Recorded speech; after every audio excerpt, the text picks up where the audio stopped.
하나님이 주신 약속의 땅에 들어가서 어떻게 살아야 할 것인지에 대한 전반적인 하나님의 명령, 곧 그 땅에서 하나님을 섬기는 삶을 어떻게 살 것인지에 대한 강론이 계속 이어지고 있습니다.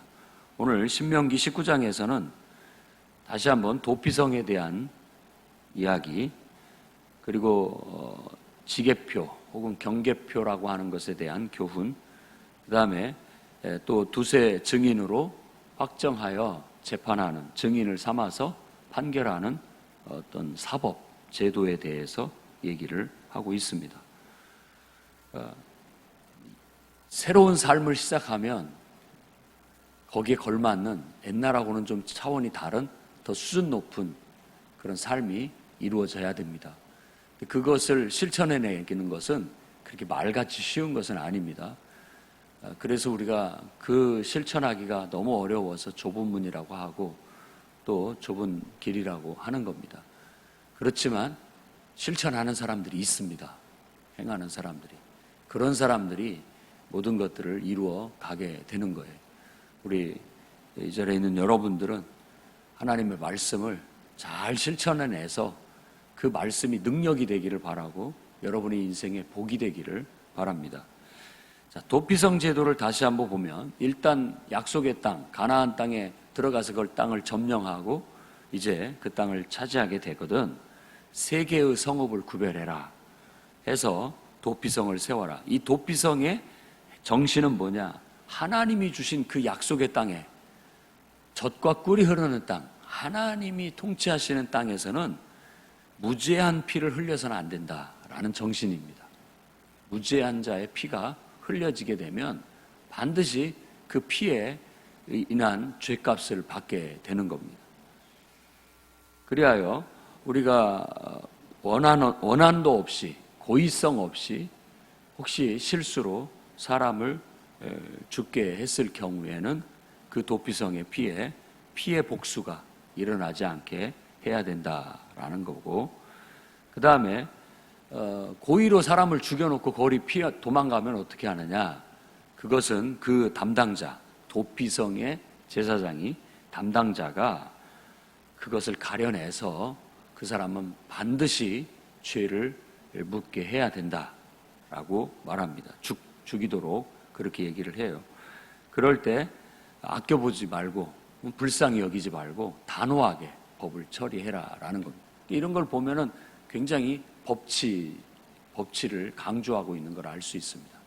하나님이 이 법이라는 것이 누군가의 생각에서 나온 것이 아니고 또 사람들에 의해서 세워진 것이 아니라 이 성경에서의 가르침은 하나님의 명령이에요. 우리가 말하는 법은 하나님의 명령입니다. 그러니 하나님의 명령에 순종할 때 그와 같이 되는 거죠. 그래서 우리도 항상 무죄한 자의 피를 흘리지 않아야 되겠다라는 이런 정신을 우리의 삶에 실천할 수 있어야 되겠습니다. 그리고 또 한면으로는 어떤 정의를 실현하는 거죠. 사회 정의. 분명하게 사회 정의를 실현하는 거예요.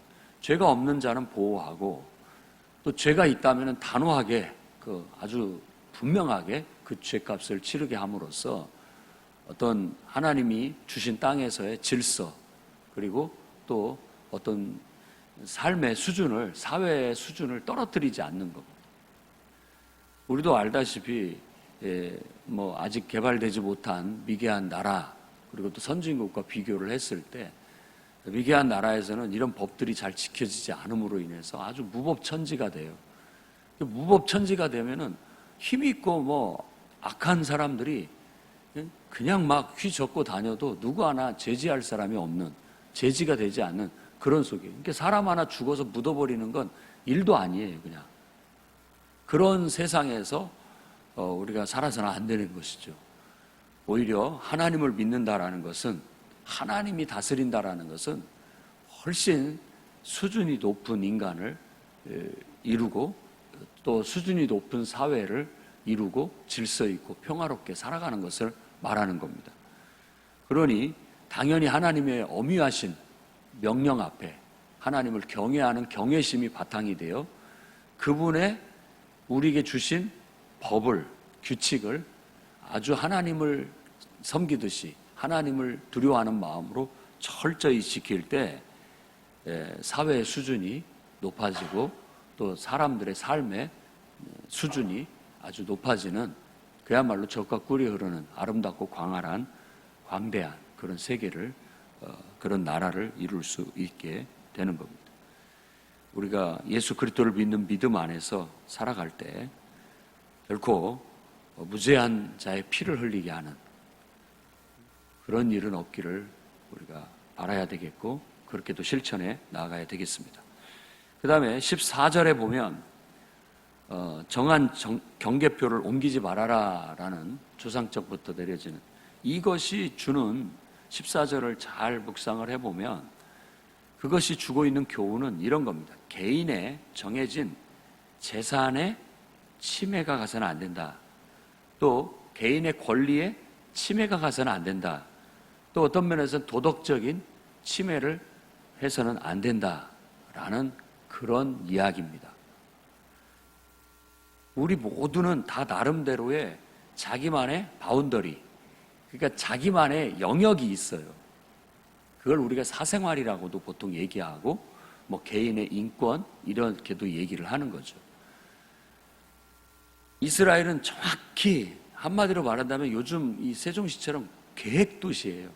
계획된 한 영역부터 시작을 해서 모든 것들을 탁 정해진 틀 안에서 정해진 계획대로 실천해 나가는 그런 어떤 시스템으로 나아가게 되고, 그걸 이제 실행을 하게 되고, 나중에 실행을 해가지고 인간들의 연약함이, 어리석고 미숙함이 결국은 그걸 완성해내지 못하는 걸로 갑니다. 그래서 제가 볼 때는 국가, 이 신앙과 국가라는 권력, 어떤 시스템이 결국은 그걸 온전히 실현해내지 못한다. 그래서 하나의 그림자가 됩니다. 하나의 샘플이 되는 거죠. 아, 이렇게 하는 것에 있어서 어떤 면에서 유리하고 어떤 면에서 온전치 못하다라는 거죠. 그래서 나중에는 그 국가 자체가 없어지게 되고 다시 예루살렘을 회복하지만, 국가를 회복하는 듯 하지만 선지자들의 예언은 국가의 회복이 아니에요. 예루살렘 성의 하나님의 성전으로서의 회복이죠. 그러니까 더 이상 국가로서 존재하는 것이 아니라 이제는 하나님의 말씀을 가르치고 전하는 교회로서, 신앙 공동체로서의 예루살렘을 외치게 된 거예요. 그런데 예수님께서 이제 이 땅에 오셨을 때 이 예루살렘 성전이 자꾸만 정치적인 중심지로 다시 움직이려고 해요. 나라를 다시 회복해야 된다, 독립해야 된다, 정치적으로 움직이기 시작해요. 그랬을 때 주님이 하신 말씀이 선지자의 입을 외쳤던 말씀을 인용하면서 바로 내 집은 만민이 기도하는 집이다 라고 말씀을 하시면서 너희들이 강도의 구려를 만들었다 하고 뒤집어 엎으시는 겁니다. 뒤집어 엎으시는 거예요. 순수하게 하나님을 경외하고 예수 그리스도를 통해서 하나님과 연합되고 하나 된 그런 하나님을 사랑하는, 경외심을 뛰어넘는 더 본질적인 하나님을 진실되게 사랑하는 그 신앙심이 결국 사람을 사람 되게 하고 이 세계를 더 정말 천국과 같이 하나님이 통치하시는 수준 높은 질서 있고 평화가 있는 그런 세계로 만들어간다라는 것을 보여주는 거예요. 그래서 옛날에 그런 시스템들은 다 그림자요, 하나의 모형일 뿐이다. 이제 진짜가 나타났다. 실제가 나타났다. 우리는 이제 실제의 하나님의 나라, 하나님의 통치, 하나님의 임재 안에서 사는 삶을 개개인들이 실천하고 그런 사람들의 공동체를 이루어 세상의 빛의 역할을 해야 된다라고 예수 그리스도 안에서 우리에게 비전을 제시한 겁니다. 그래서 우리는 그 비전을 듣고 그걸 복음으로 받아들이고 그 비전 아래 함께 지금 우리가 그 길을 걸어가고 있는 겁니다. 정한 경계표를 옮기지 마라 라는 것은 이제는 이 개인의 사생활, 또 개인의 내 권리, 이런 것들을 우리가 소중히 여길 수 있어야 된다라는 거예요. 우리가 하나님 앞에 내 자신을 바치고 내가 없어진 것 같이 얘기하지만 정반대입니다. 왜냐하면 내가 하나님 앞에 나를 헌신하고 바쳐지면 비로소 나를 발견하는 거예요. 참된 나. 심리학자, 철학자들은 그걸 참된 자기 자신이라고 얘기를 하는 거예요. 성경에서는 일찍이부터 영혼이라는 용어를 씁니다. 영. 그게 진짜 나예요. 속사람. 진짜 나. 근데 묘하게 내가 나를 막 찾고 나에게 집중하면 내가 없어져 버립니다. 진짜 나를 잃어버리게 되는 거예요. 자꾸만 가짜, 허상인 나를 쫓아가다가 결국 나르시시즘처럼 그냥 자기를 보고 자기에게 몰두하다가 빠져 죽고 마는 것이 인생이에요. 근데 묘하게 나를 버리고 하나님께 나를 맡기고 하나님을 바라보잖아요. 그러면 그분 안에서 진짜 나를 찾아요. 건강한 인간을 거기서 발견하게 됩니다. 그러면서 우리는 거듭나 새 사람이 되는 것이고, 그런 새 사람이 어떤 사람에게도 휩쓸려 가지 않고 다른 사람에 의해서 살아가지 않는 나만의 삶, 하나님이 주신 자기만의 경계가 있어요. 여러분, 우리에게 주신 나만의 인생이 있습니다. 어떤 그 경계선을 누구도 침해할 수 없습니다. 침해하게 둬서는 안 됩니다. 여러분들도 다른 사람의 인생에 함부로 침해하면 안 됩니다. 내 인생이고 하나님이 주신 내 삶을 사는 거예요. 각자가 다 나름대로 하나님이 주신 경계선이 있어요. 허락하신 은혜가 있고 허락하신 복이 있고 허락하신 어떤 나름대로의 그 영역이 다 있습니다. 그것을 누리고 그것 안에서 우리가 하나님과 동행하면서 성취하며 살아가는 겁니다. 내가 그렇다는 것은 다른 사람도 그렇다는 뜻이에요. 그래서 다른 사람의 삶에 함부로 끼어들면 안 됩니다. 사생활을 침해하는 거예요. 다른 사람의 권리를 침해하는 거죠. 그런 교훈으로 주상적부터 정한 경계표를 옮기지 말라는 교훈을 받아들여서 여러분의 개인의 어떤 권리나 또 여러분들의 재산권이나 또 도덕적인 사회적인 나름대로 영역들을 잘 확보하고 여러분의 인생을 사시기를 바라고, 다른 사람도 그 사람의 인생이 있다라고 생각하고 존중해 주십시오. 그 영역을 넘어서지 마시라고요. 만일 그 문턱을 넘어설 때는 여러분들도 다른 집에 들어갈 때 노크하고 허락받고 들어가잖아요. 그래야 됩니다. 그렇지 않으면 도둑이고 강도가 되는 것이죠. 그런 것들을 제대로 지키지 않음으로 인해서 일어나는 갈등과 분란은 지금도 비일비재합니다. 이것이 좀만 더 크잖아요. 이 갈등과 이 싸움이 전쟁이에요. 더 나아가면 민족과 민족의 전쟁이고 국가와 국가의 공동체와 공동체 간에 아주 폭력을 앞세운 싸움이 되는 거예요. 그런 일들도 우리 사회에 벌어지고 있고 또 우리가 살아가고 있는 이 지구촌에 벌어지고 있다는 걸 우리가 분별할 수 있습니다. 그러니 이 하나만 갖고 이 한 말씀을 교훈으로 삼아 각자의 재산과 인권과 권리 그리고 도덕적 사회적 영역을 우리가 서로 잘 지켜주고 그것 안에서 서로 화합과 협력을 이루어 나간다면 그만큼 분란은 없어지리라 여겨집니다. 그 다음에 15절에서 21절에 나타나고 있는 모든 악은 어떤 사람이 잘못을 저질러서 죄를 지었거든 한 사람의 말로는 처벌할 수 없다. 2명이나 3명의 증인이 있어서 증거가 있어야 그거에 대해서 죄를 확정하고 처벌할 수 있다라는 겁니다. 확실한 법치죠. 확실한 법치예요. 증거를 갖고 얘기를 하지 말만 갖고는 안 됩니다. 말만 갖고는. 지금 사회가 마찬가지예요. 증인이 분명히 있거나 증거가 분명히 있어야 그 증거에 의해서 그 자료에 의해서 판결을 내리게 되는 그야말로 정의죠. 정의를 실현하는 겁니다. 이 정의라는 것에 참 좋다. 이렇게 정의가 지켜져야지라고 생각하지만 사실은 이런 법 조항들은 얼마든지 빠져나갈 수 있는 길이 있습니다. 어떤 법도 그물망 같아가지고요, 빠져나갈 것 빠져나갑니다. 완벽하게 법이라는 그 문구 자체가 온전할 수가 없어요. 그래서 이 법이라는 것이 한계가 있고, 또 그것 자체가 때로는 폐악이 될 수도 있어서 이 의문이라는 게 뭐 질문한다는 뜻이 아니에요. 적어진 글, 기록된 문장은 기록되면서부터 죽어버린 문장이 되는 겁니다. 살아있는 문장이 될 수가 없어요. 내가 그 말을 썼으면 그 말을 쓰자마자 다른 걸 놓치는 거예요. 무슨 말인지 알겠죠? 내가 어떤 것에 대해서 뭐라고 얘기를 딱 하자마자 그 한 말, 글로 한 기록된 말, 그것에 제한을 받아버린다는 뜻입니다. 다른 것은 이제 어떻게 할 수가 없잖아요. 그 문구 안에, 그 문구나 의미 안에 들어가지 않은 부분으로 그럼 어떻게 해요? 그건 죽은 것이 돼버리는 거예요.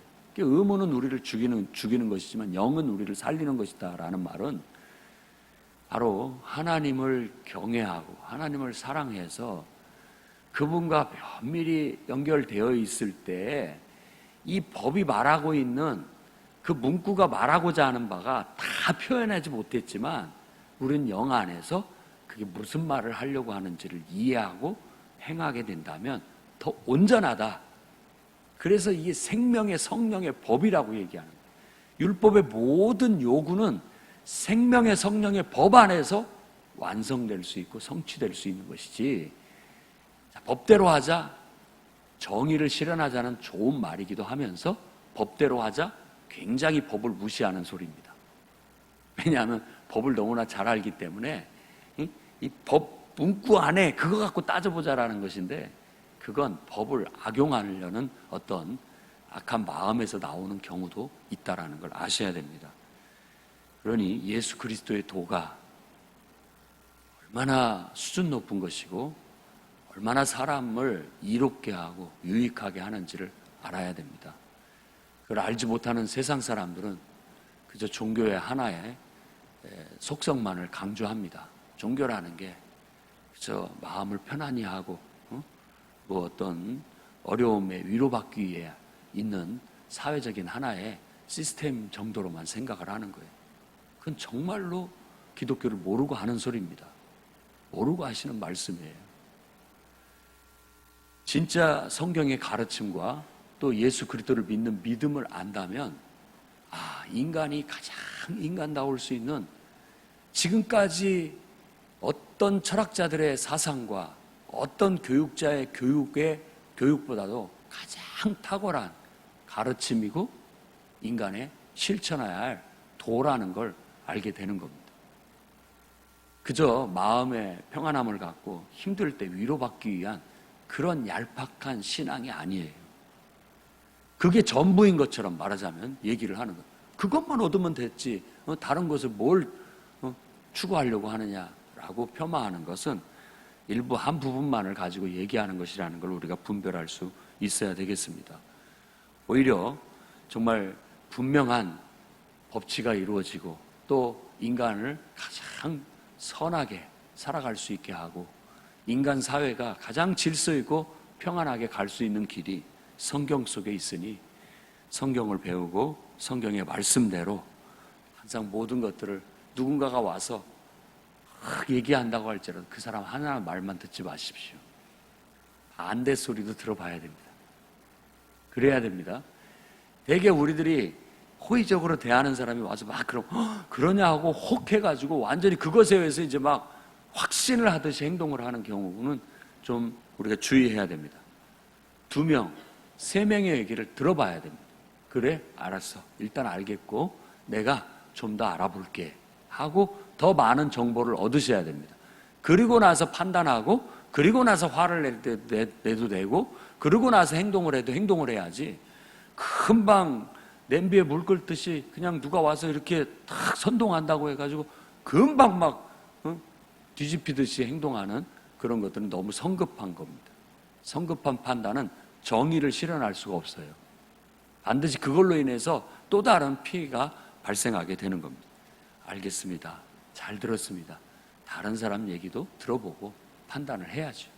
그래서 이 사람도 들어보고 가운데 사람도 들어보는 거죠. 이 나라가 좌하고 우만 있는 나라가 아닙니다. 중간도 있어요. 이 사람도 들어보고 저 사람도 들어보고 이 사람도 들어보고, 어떤 의미에서는 이 사람도 어느 정도 만족을 시켜줘야 되고 이 사람도 만족을 시켜줘야 되고 이 사람도 충족을 시켜줘야 질서가 잡히고 평화가 이루어집니다. 지도자는 자기가 원하는 어떤 것들만을 고집하고 그걸 이루어가는 것이 아니죠. 어느 면에서는 다 눈높이에 맞춰서 이끌어가려는 그런 태도도 가져야 할 것입니다. 두세 사람의 증인으로 확정하라는 것은 그런 교훈이 있다고 생각합니다. 그런데 이와 같이 말하는데 위증을 하거나 거짓 증거를 하게 됐을 때는 그런 사람이 더 나쁘다, 제거해라 라는 겁니다. 말을 할 때는 우리가 보통 가짜뉴스 그러잖아요. 근데 가만히 들어보시면 다 틀린 말은 아닙니다. 반쪽짜리 정보인 경우가 있죠. 한쪽만을 대변하는 경우, 한쪽 입장만을 얘기하면 일단은 그게 반쪽짜리 진리예요. 가짜라고 보면 됩니다. 그러면 반대 소리도 들어봐야 되는 거예요. 반대 소리도, 반대 입장에서 뭐라고 말하는지.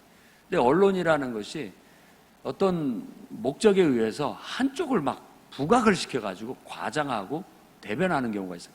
그런 걸 우리가 보통 그냥 나쁜 말로 가짜다, 가짜 뉴스다, 너무 한쪽에 치우쳤다라고 그렇게 얘기를 하는 겁니다. 물론 근거도 없는데 지어내서 얘기하는 것이 진짜 가짜죠. 진짜 가짜 뉴스. 이런 건 죽여야 됩니다. 우리 사회에서도 그런 언론이 있다면 퇴출시켜야 됩니다. 그런 정치인이 있다면 퇴출시켜야 되는 거예요. 신뢰해주지 말아야 되고 인정해주지 말아야 되고 그냥 없어지게 만들어야 됩니다. 안 그러면 사회가 온갖 거짓과 근거 없는 그 낭설들로 난무해가지고 혼란스러워질 수밖에 없는 게 맞죠. 그래서 위증을 하거나 거짓 증거를 하는 것은 십계명에도 언급을 할 정도로 아주 중요한 정신인 거예요. 진실을 말할 수 있어야 되는데 진실이라는 것이 사실 찾기가 어렵습니다. 다 자기 입장에 자기 견해를 말하는 거예요. 그러다 보니까 우리는 한 사람의 견해만 듣고 판단하지 말고 2명, 3명의 이야기를 들어보고 중심을 잡아야 됩니다. 중심을.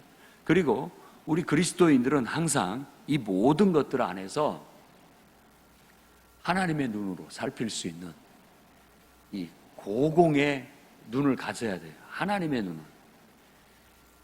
호연지기도 높은 산에 올라가서 넓은 세계를 바라보고 이렇게 보면 보여요, 뭐가. 그 속에서 막 아둥바둥 살 때는 보이지 않던 것이 높이 올라가서 보면 보입니다. 기도가 바로 그런 눈을 우리에게 줍니다. 성경 말씀을 묵상할 때 그런 능력들을 가지게 되는 거예요. 그야말로 호연지기를 키우게 되는 거죠. 하나님의 눈으로 성경에서 역사하고 계신 하나님의 마음으로 그걸 볼 수 있고 대할 수 있고 분별할 수 있는 거예요. 그것이 지혜입니다. 그 지혜를 끌어내는 거죠. 하루아침에 되는 게 아니죠. 좁은 문, 좁은 길이라 꾸준히 그 길을 걸어갈 때 나도 모르게 형성되는 능력들입니다. 그래서 바로 하나님이 주신 지혜와 능력은 바로 그런 것이 되는 거죠. 그 능력을 가지고 저와 여러분들이 하나님이 허락하신 삶 속에서 자기만의 삶을 살고 그 속에서 하나님의 정의를, 하나님의 의를 추구하고 실현하며 살아갑시다. 누가 시켜서도 아니고 법이 정해서도 아닙니다. 우리는 하나님을 경외하고 하나님과 언약되어져 있는 언약 때문에, 하나님을 사랑하는 사랑 때문에 자발적으로 순종하고 자발적으로 그 정의를 구현해 나가는 겁니다. 그랬을 때 우리의 수준이 높아져서 그 수준 높은 인간을 우리가 그리스도인이라 부르고 성도라 부르는 거예요. 그 명예로운 이름입니다. 그 명예를 지키고 교회의 명예를 지키고 하나님의 이름의 명예를 지키며 살아갈 수 있는 저와 여러분이 되기를 주의 이름으로 축원합니다. 기도하겠습니다.